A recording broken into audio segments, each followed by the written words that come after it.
अस्त्र।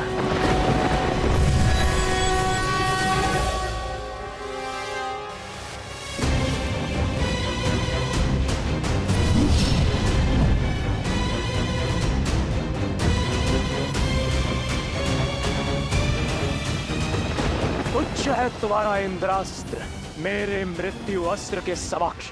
व्यक्ति बाण से नहीं, अपने पापों के परिणाम से अंत को प्राप्त होता है, परंतु तुम कहां समझोगे।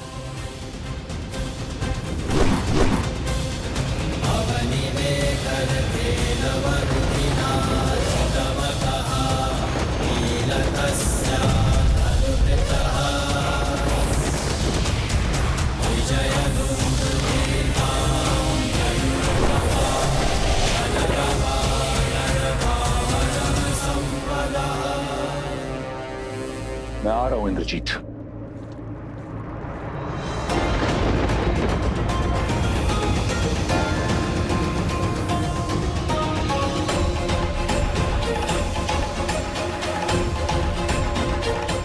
जब माया का दुरुपयोग किया जाए तो वो भी साथ छोड़ देती है। शक्ति अस्त्र का उपयोग अधर्म के लिए हुआ तो वो तुम्हारे ही जीवन के नाश का कारण बन जाएगा।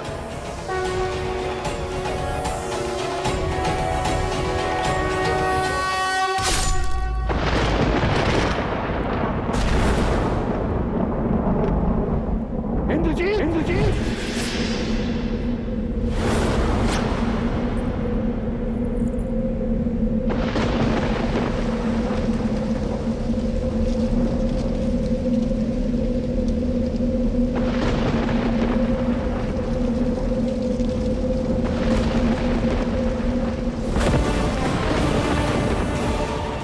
मेघनाद,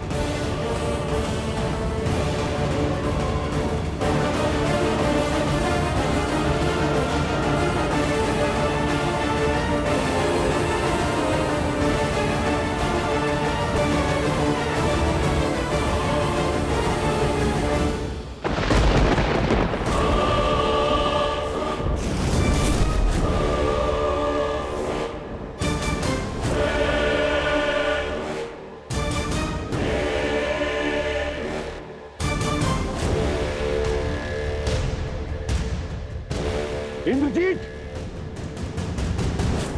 कहाँ हो पुत्र? मेरे समक्ष आओ। इंद्रजीत!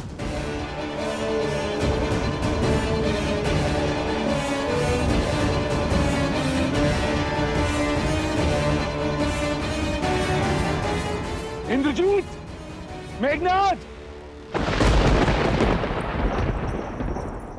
मुझे पूर्ण विश्वास है कि तुमने इस संघार का प्रतिशोध लिया होगा।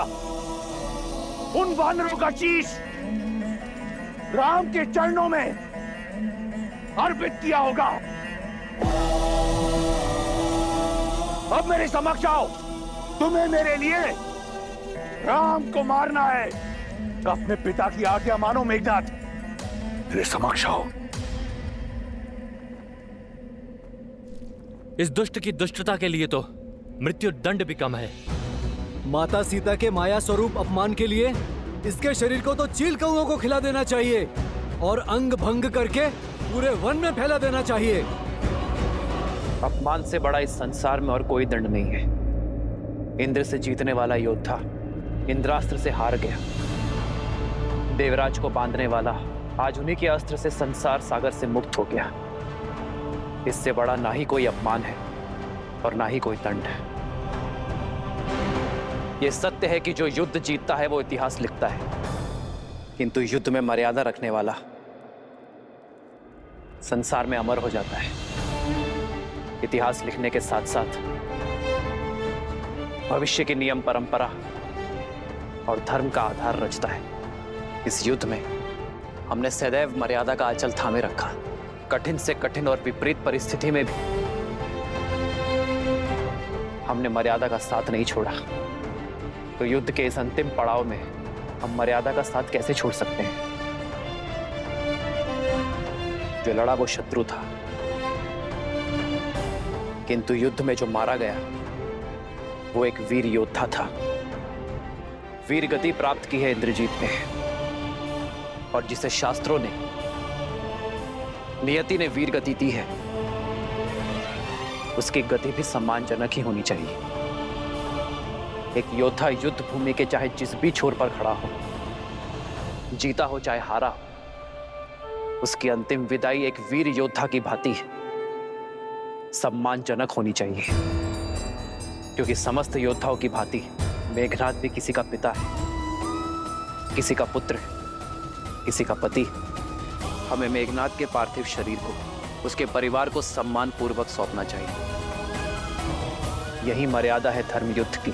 यही है मर्यादा पुरुषोत्तम प्रभु श्री राम की। जय श्री राम, जय श्री राम।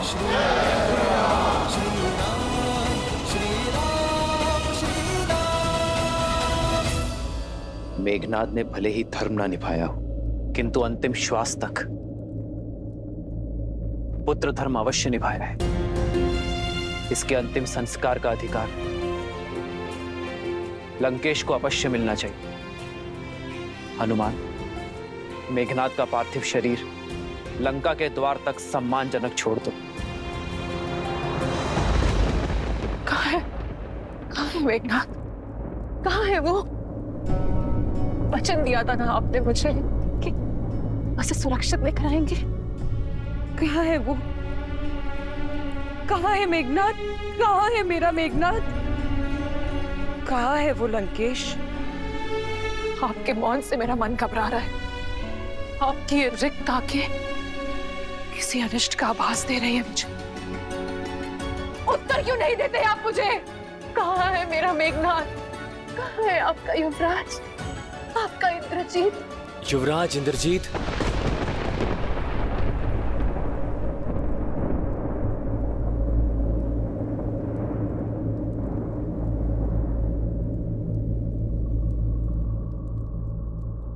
तुम्हें पता है मेरा पुत्र कहाँ है? बताओ शुक, उत्तर दो शुक। महारानी, वो इंद्रजीत। शुक, महाराज, युवराज, वो लंका के द्वार पर।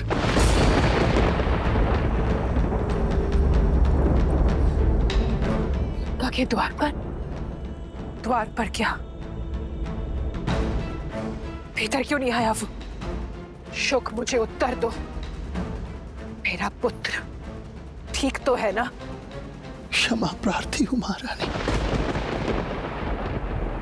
परंतु युवराज वीर गति को प्राप्त हो।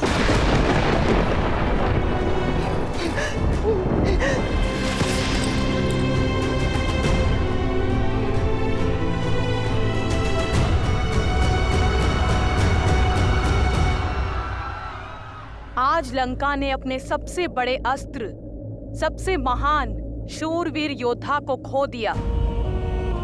कई राक्षस सेनापति, यहाँ तक कि कुंभकर्ण का वीर पुत्र कुंभ निकुंभ भी मृत्यु को प्राप्त हो चुका है, और लंकेश के पुत्र युवराज मेघनाद भी वीर गति को प्राप्त हुए हैं। सीता, तुम उदास क्यों हो?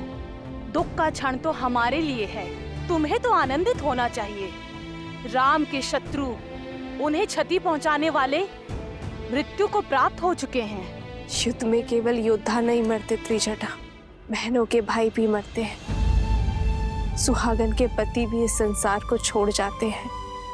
वीर गति पाने वाले के माता पिता, संतान, परिवार जन सब छूट जाते हैं। रानी मंदोदरी कितनी पीड़ा में होगी, कितनी चेष्टा की उन्होंने इस विनाश को रोकने की। असुर कुल को धर्म के मार्ग पर अग्रसर करने की उनका ये प्रयास आज विफल हो गया। उनका दुख मुझे भीतर तक कचोट रहा है त्रिजटा। आशा है कि रावण अब समझ जाए कि ये महापीड़ा महाविनाश की चेतावनी है। मेरे श्री राम की ये अंतिम ललकार है लंकेश को। आशा है उसे सद्बुद्धि आ जाए और अब वो ये युद्ध यहीं रोक दे, क्योंकि अब लंकेश का सामना मेरे श्री राम से होगा। अधर्म के सर पैर कट गए, अब बस लंकेश के 10 सर कटने बाकी हैं। वो रावण है दशानन। इस ललकार को, इस चेतावनी को एक महायुद्ध का आधार बना देगा वो। कदाचित अभी तक एक आशा शेष थी, परंतु इंद्रजीत के अंत के पश्चात केवल महाविनाश होगा। लंकेश की दृष्टि में रावण अब भी ना माना,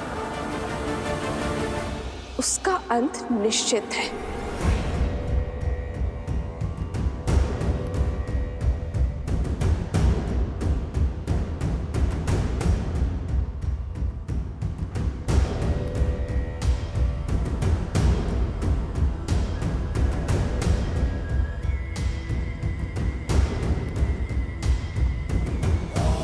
आप निश्चिंत रहिए पिताश्री, अब राम और उसकी सेना का अंत आपका पुत्र सुनिश्चित करेगा। मेघनाथ, लंका का युवराज बाहर है, तो ये द्वार बंद क्यों है? खोलो इसे।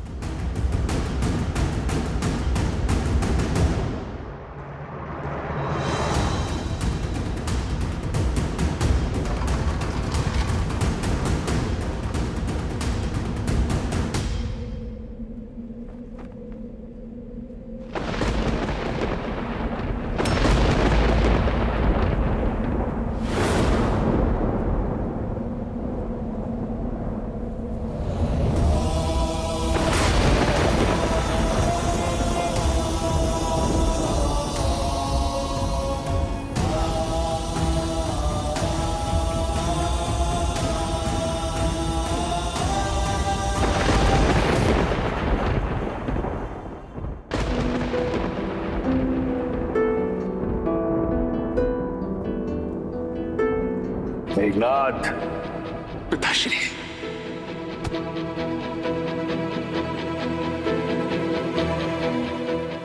इस संसार में जब भी कोई मेरे पिताश्री के विरुद्ध खड़ा होगा, सबसे पहले मुझे अपने सामने पाएगा।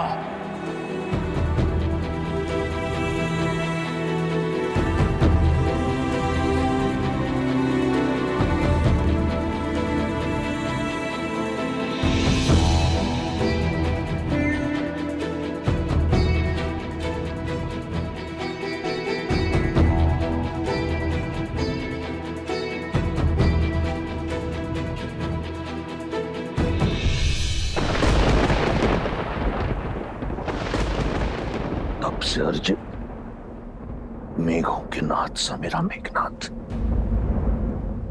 ये तुम्हारा स्थान नहीं है।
इंद्रजीत का शव देखकर दशानन भैया की चुप्पी, महाप्रलय के पहले का मौन, अपमान और पीड़ा का ये घूंट दशानन भैया को हर सीमा लांघने पर विवश कर देगा और उनके प्रहार को और भी प्रचंड बना देगा।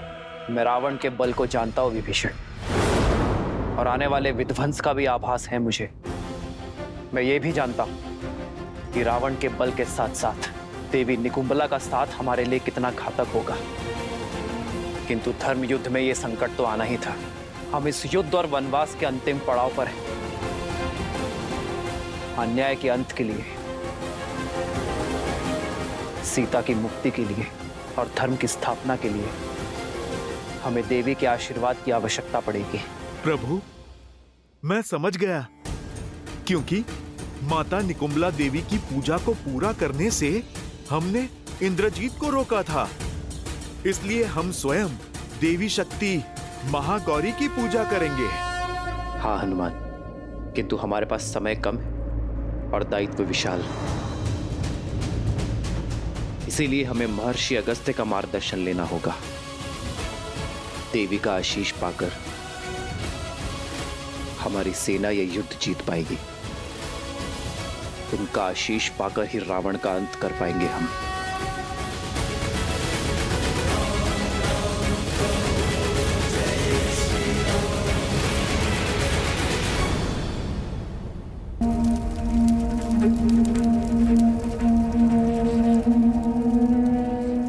कुल का दीपक बुझाकर अब चिता में प्रकाश ढूंढ रहे महाराज लंकापति रावण।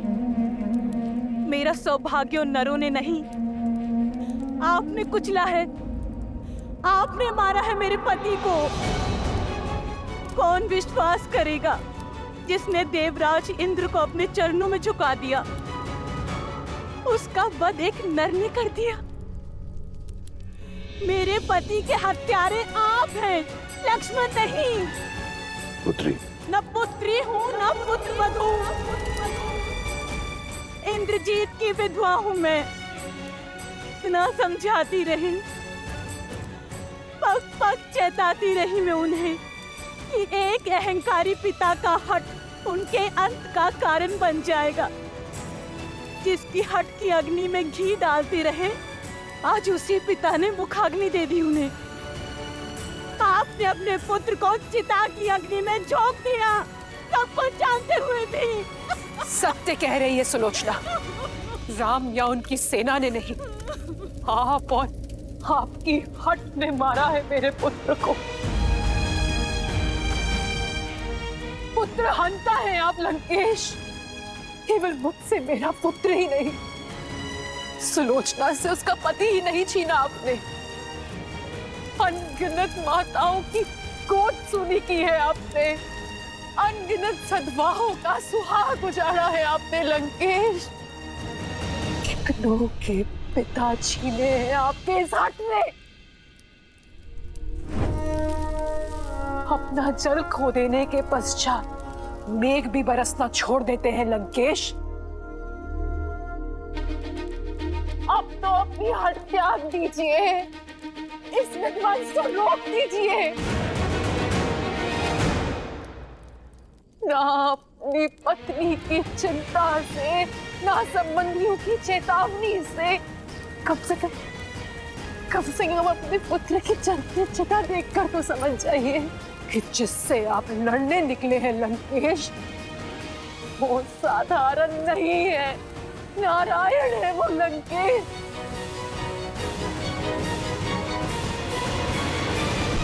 जब निकुंबला देवी ने अपने भक्त को ही नहीं बचाया, तो क्या महादेव अपने परम भक्त को बचा लेंगे? क्या महाकाल धर्म के विरुद्ध हो जाएंगे?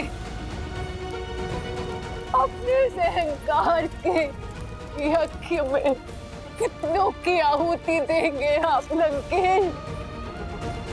कितनों की आहुति देंगे आप?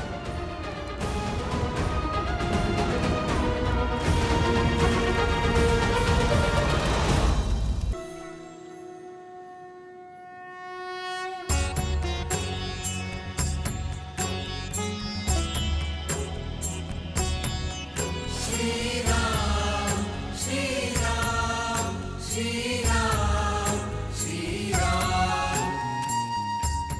मेरी विनती पर पधारने के लिए धन्यवाद महर्षि अगस्त्य। जिसके मन में धर्म की ज्वाला जलती हो वो अधर्म को स्वाहा करने का आशीर्वाद देने कैसे ना आता रकुल नंदन। आशीर्वाद के साथ साथ परामर्श भी चाहिए। समय की अत्यंत कमी है महर्षि। महागौरी की पूजा संपन्न करने के लिए उनका आशीष पाने का मार्ग बताएं। जब अत्याचार सीमा से अधिक बढ़ जाता है तो समय भी धर्म का साथ देने को तत्पर हो जाता है दशरथ नंदन। आज मध्य रात्रि देवी का अनुष्ठान पूरा करने का सबसे उत्तम मुहूर्त है। आप अभी संकल्प ले लीजिए कि देवी को 108 नीलकमल भेंट करेंगे और जब ये पूरा हो जाएगा तो देवी आपको दर्शन भी देंगी और विजयश्री भी देंगी। किंतु ऋषिवर, नीलकमल मिलना तो दुर्लभ है। एक को ढूंढने में वर्षों लग जाते हैं। 108 मिलना कठिन होगा। देवी को प्रसन्न करने का मार्ग सरल कैसे हो सकता है नील? खोजने तो पड़ेंगे और 108 नहीं हुए तो यज्ञ पूर्ण नहीं होगा। किंतु ऋषिवर, 108 नीलकमल ही क्यों? एक आधा ऊपर नीचे नहीं हो सकता क्या? 108 का महत्व बहुत बड़ा है नील। अंक 1 बताता है ईश्वर एक है। शून्य प्रतीक है उसके सर्वस्व व्याप्त होने का। और अंक 8 समय की अनंतता का सूचक है। हमारे शरीर में भी हृदय चक्र से 108 नाड़ियां जुड़ी होती हैं जो आत्मा से परमात्मा को जोड़ती है। और जब तक ये अंक ना पा लिया जाए तब तक ये जोड़ पूर्ण नहीं होता। इसलिए माला में पिरोए मोती से लेकर सभी ईश्वरों के नाम और संसार के उपनिषद भी 108 है। तो फिर अपने प्रभु के लिए 108 नीलकमल लाने का दायित्व मेरा हुआ। ऋषिवर, आप केवल इतना बताइए कि मैं अपनी खोज कहां से आरंभ करूं? मानसरोवर।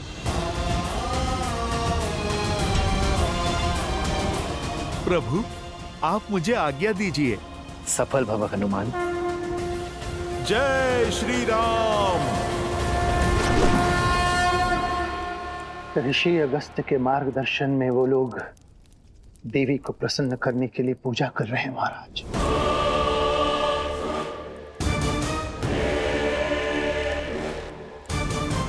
बहुत बड़ा अनुष्ठान करने वाले हैं वो लोग महाराज। जब निकुंभला देवी ने अपने भक्त को ही नहीं बचाया तो क्या महादेव अपने परम भक्त को बचा लेंगे? तो क्या महाकाल धर्म के विरुद्ध हो जाएंगे? महाराज, उनका प्रयास करने दो उन्हें। प्रयास, एक प्रयास मैं भी करूंगा। अपने महादेव को प्रसन्न करने का। ये सारा संसार मुझे एक हट्टी और अभिमानी समझता है। एक केवल मेरा मेघनाथ था जो जानता था कि वो हट नहीं, प्रण है। वो मेरा अभिमान नहीं, स्वाभिमान है, जिसने अपने पिता को सर्वदा एक गुरु के रूप में दिखा। बिना किसी प्रश्न पूछे मेरी हर आज्ञा का पालन किया। सौभाग्यशाली हूं मैं कि मुझे मेघनाथ जैसा पुत्र मिला।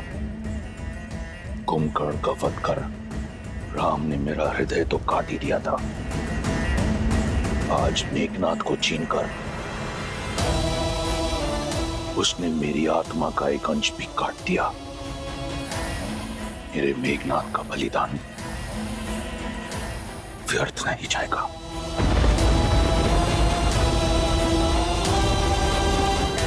महादेव से आशीर्वाद पाकर उस राम के अंत का अध्याय लिखूंगा मैं। स्वयं मैं, रावण। आज तक मेघनाथ को दिए हुए वचन ने मुझे रोक रखा था, परंतु अब मुझे बांधने के लिए कोई ऐसा वचन नहीं। पिछली बार महादेव ने अपना चंद्रहास मुझसे ले लिया था। इस बार ये रावण ऐसा यज्ञ करेगा कि उसकी भक्ति की शक्ति से महादेव को विवश होकर विजयश्री का आशीर्वाद देना होगा। देवी प्रसन्न होंगी या नहीं ये उनका चयन है। हम तो केवल कर्म कर सकते हैं, सच्ची भक्ति और श्रद्धा के साथ उनका स्मरण कर सकते हैं। हम केवल उन्हें प्रसन्न करने का प्रयास करेंगे, विवश करने का पाप नहीं।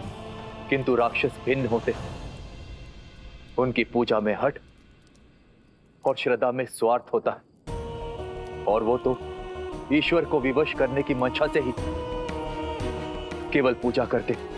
तो फिर वो श्रद्धा नहीं, व्यापार है विभीषण, एक भक्त का व्यवहार नहीं। क्योंकि व्यापार के संबंध परिस्थिति के साथ जोड़े और तोड़े जाते हैं, किंतु भक्ति एक बार जुड़ गई तो कभी नहीं टूटती। कुछ और निश्चित हो ना हो, परंतु हनुमान की जीत तो अवश्य निश्चित है। वो राम काज में कोई कमी छोड़ेगा नहीं, 108 नीलकमल लेकर ही लौटेगा। शंका तो केवल इस बात की है कि वो कहीं पूरा का पूरा पर्वत ही ना उठा लाए।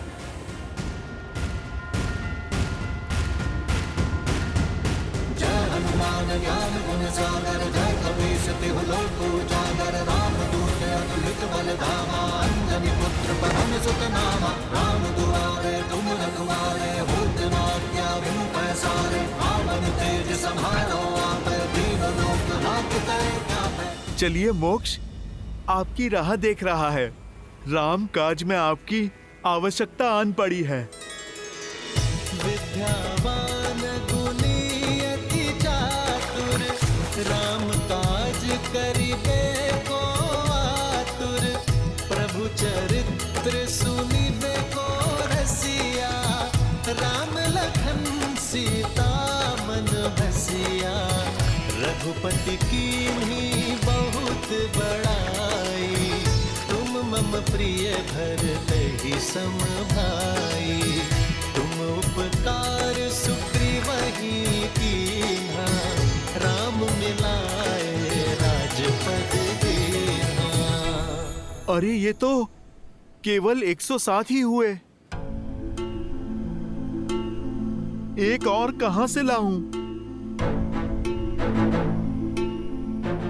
नहीं, राम काज पूर्ण होने के बिना मैं वापस नहीं लौट सकता। हे प्रकृति देवी, मेरी सहायता कीजिए, मुझे मार्ग दिखाइए।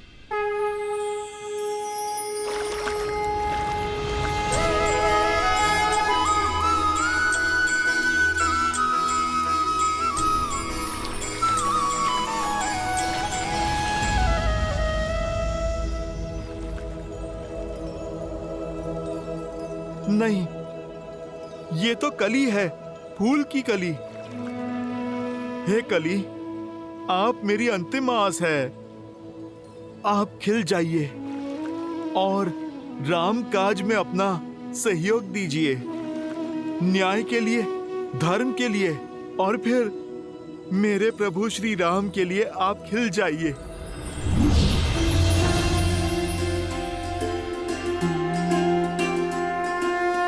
जय श्री राम।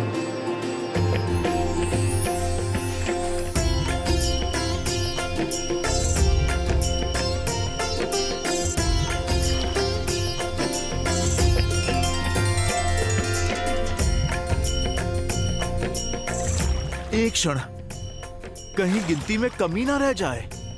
मेरे पास तो भूल का भी कोई विकल्प नहीं है। मुझे ये पुष्प पुनः गिनने होंगे।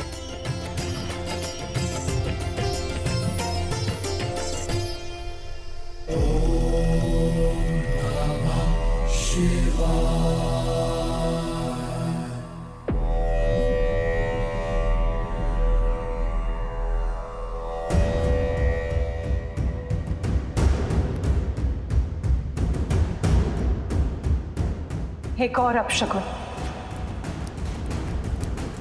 युद्ध रोक लीजिए लंकेश। सर्वमंगलमांगल्ये शिवे सर्वार्थ साधिके सर्वमंगल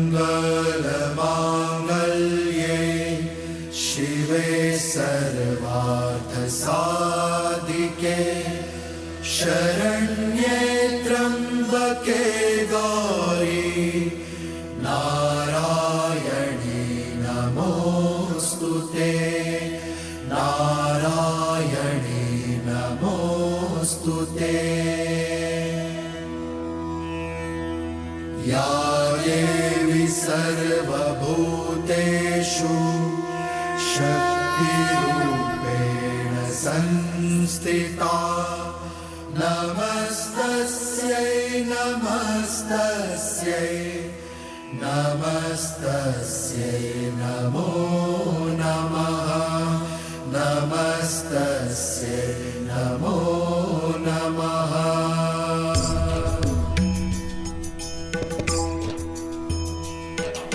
सर्वमङ्गलमाङ्गल्ये शिवे सर्वार्थसाधिके शरण्ये त्र्यंबके गौरी नारायणी नमोस्तुते नमस्तस्यै नमो। विचित्र है ना, दोनों आपके परम भक्त, किंतु दोनों ही एक दूसरे से बिल्कुल विपरीत। एक धर्म के साथ खड़ा है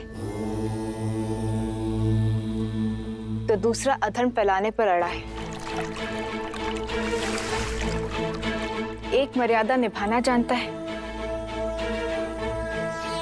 तो दूसरा उसे तोड़ना। किंतु दोनों ही पूर्ण समर्पण के भाव से इस पूजा को कर रहे हैं। इस भक्ति की परीक्षा में कौन होगा सफल, किसे मिलेगा आशीर्वाद?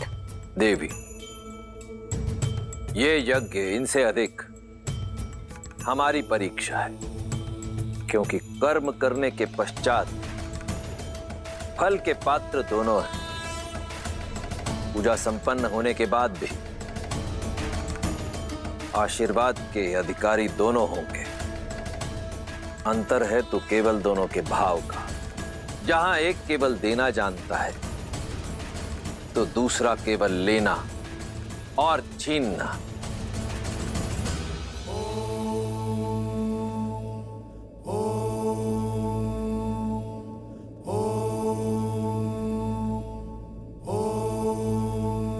हे चंद्रचूड़, हे त्रिलोचन,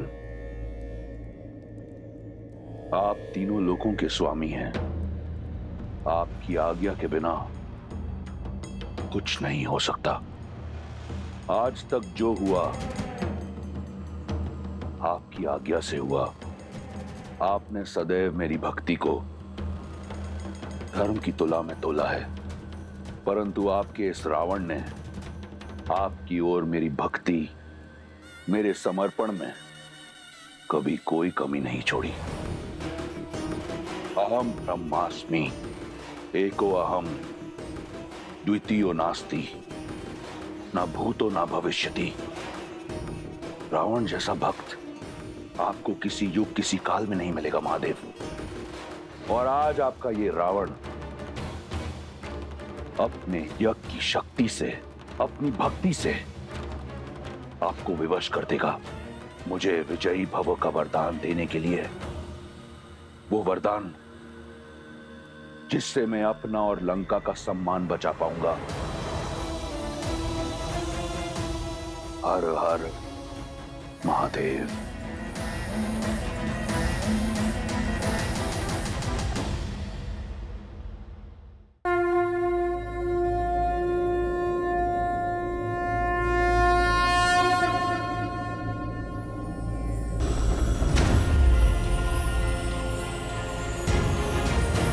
राम काज पूर्ण हुआ प्रभु।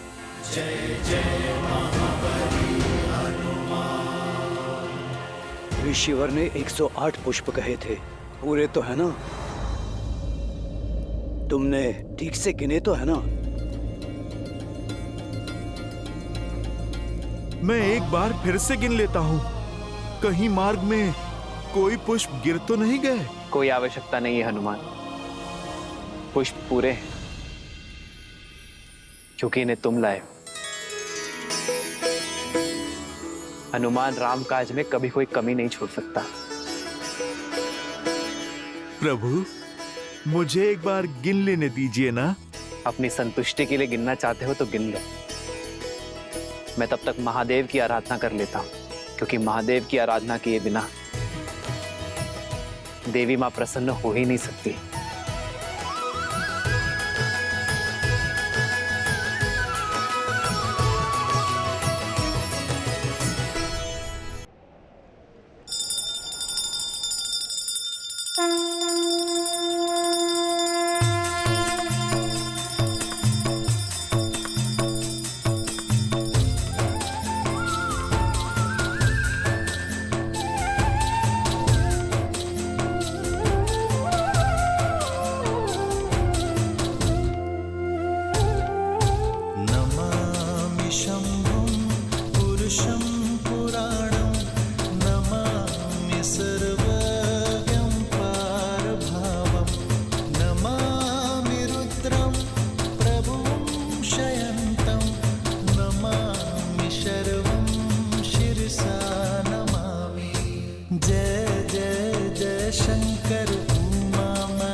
देख रही हैं देवी,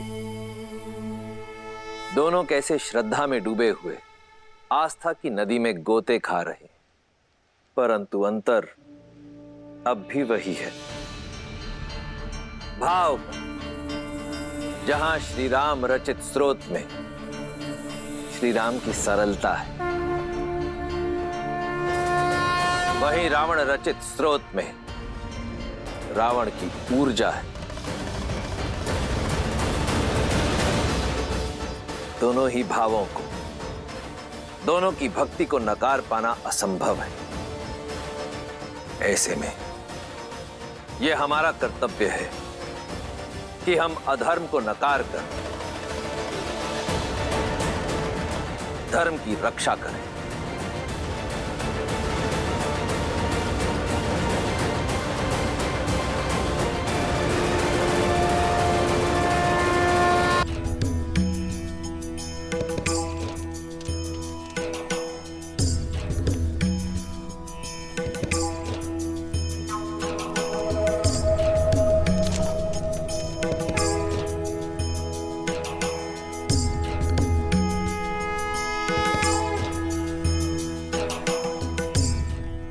शुक, मेरा यज्ञ आरंभ होने को है। यहाँ मेरे महादेव और मेरे अतिरिक्त मैं और किसी को नहीं चाहता। जो राम के अयन में साथ, वो राम के अनुष्ठान का भी अंग बनेंगे। चाहो कोई मेरा यज्ञ भंग न कर पाए। आप सभी साथ आए।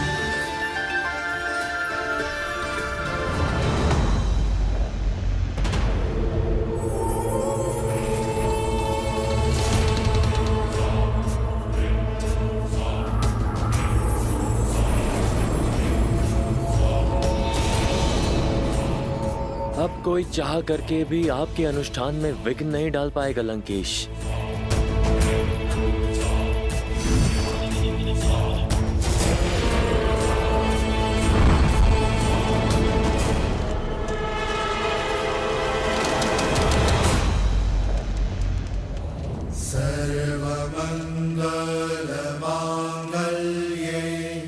माँ,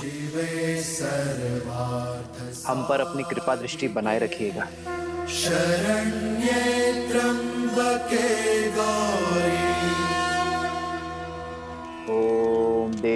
महागौराय नमः। नमस्तस्यै नमो नमः। बम भैरवाय नमः। सर्वमङ्गलमाङ्गल्ये शिवे सर्वार्थसाधिके शरण्ये त्र्यम्बके गौरी नारायणी नमोऽस्तुते नारायणी नमोऽस्तुते। या देवी सर्वभूतेषु शक्तिरूपेण संस्थिता नमस्तस्यै नमस्तस्यै नमस्तस्यै नमो नमः।